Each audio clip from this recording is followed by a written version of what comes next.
Hi everyone, this is Glenn Flaherty from Boardgames and Bourbon. Right now I want to talk to you about Capere, which is an abstract game which kind of borders on being thematic. It plays 2 or 4 players. It says it takes about 20 minutes, but I've had games go as fast as 5. The point of the game is to score 6 points, and you do that by getting to the end of the board or capturing people, and this is what it looks like, and then I'll tell you my final thoughts. So what I'm going to show you now is how to play this, and it's actually pretty easy. There's nothing to get too hung up on. You're going to get this board here, and the board has a bunch of circles on it that let you know where you can move, because if you can see, the circles are touching in certain areas, and everywhere it's touching is where you can move. Now, it's actually supposed to be patterned after a Roman design. That's pretty thematic. And these pieces here, they're really rough marble. Now, in a 2-player game, you're going to put 8 pieces here, 8 pieces over there. And in a 4-player game, you're going to use 4 of that, 4 of this, and 4 of these other 2 colors. But I will say this color here is like an off-white. It's very similar to the totally white, that the pieces can get confused, so be aware of that. Now, what is the purpose of the game? The purpose of the game is to score 6 points, and you're going to track those 6 points on these die. You know, you score 1 point there, score 2 points, flip your die to a 2, do it all the way until you get back to 1. And how do you score points? You're going to score points in one of 2 ways. You're either going to get your person all the way to the opposite side of the board, okay? And once you do that, you score a point and reset your man. And the second way you score a point is by surrounding your opponent. So when you have your opponent, you can either pin them against the side of the board using, manipulating the placement of your soldiers. You've done that. You've pinned this person. Not only is that person out of the game, you scored a point.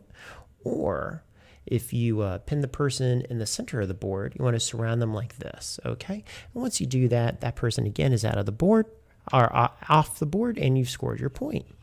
Okay, now how do you move across the board to actually make these maneuvers? Well, in this bag over here, you're going to have a blind draw of these cards. And these cards all have different things on them. So like if I draw this, that's a horse card, right? And what that means, and in this game they're calling those Neptune, that basically means I could jump over an opponent or something like that.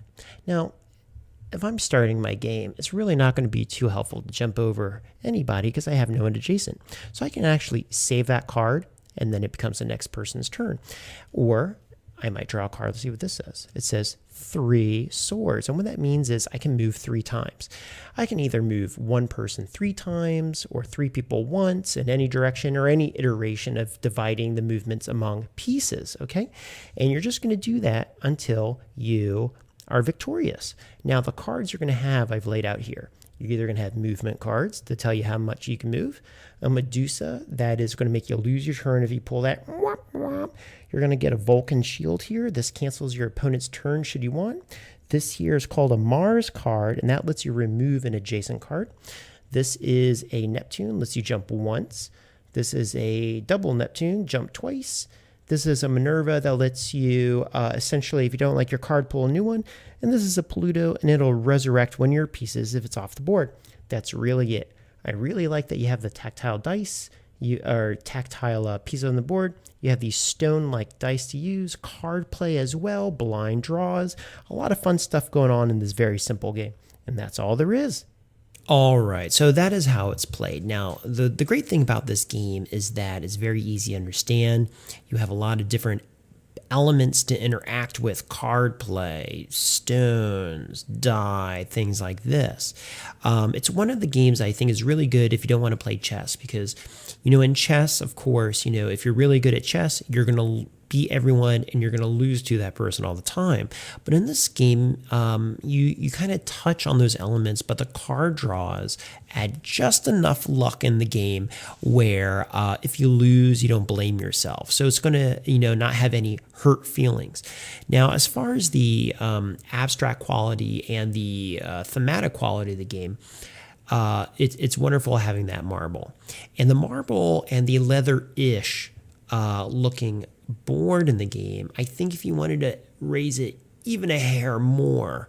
The board itself could have been maybe wooden, which would have made it very expensive. I understand this. But now on the other side of it, if we were to make it thematic, now just look at this board for this cover art, okay? Look how great this is with the colors and the soldiers and stuff like this. If that was brought into the game design on the board, I think you would have had something really magical.